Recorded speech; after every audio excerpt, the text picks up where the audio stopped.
হরে কৃষ্ণ। ওম নমো ভগবতে বাসুদেবায়। ওম নমো ভগবতে বাসুদেবায়। ওম নমো ভগবতে বাসুদেবায়। শ্রীমদ্ ভাগবত তৃতীয় স্কন্দ স্থানম সৃষ্টি স্থিতি একবিংশতি অধ্যায় মনু কর্দম সংবাদ। শ্লোক 11।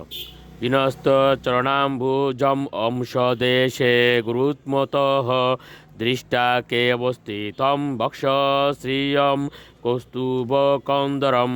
অনুবাদ: তার বক্ষে শ্রীবৎস চিহ্ন, গলদেশে কৌস্তুভমণি, এবং তিনি গরুরের স্কন্ধে তার চরণদ্বয় স্থাপন করে আকাশে দণ্ডায়মান ছিলেন। শ্লোক 12।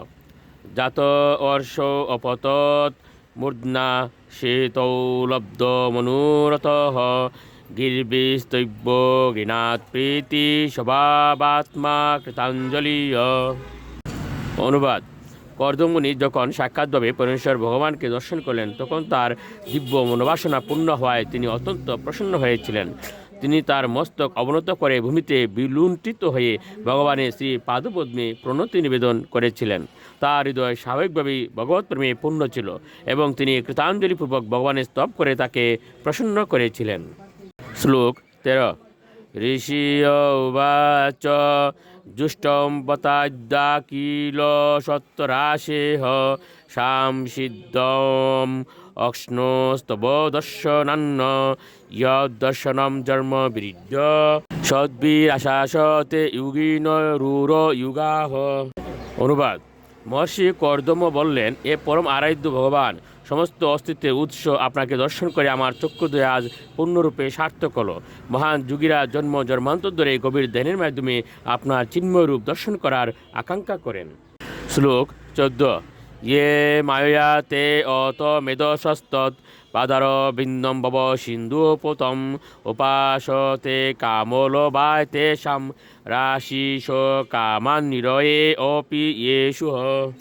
অনুবাদ: আপনার শ্রী পাদপদ্ম সংসার সমুদ্র উত্তীর্ণ হওয়ার আদর্শ তরুণী।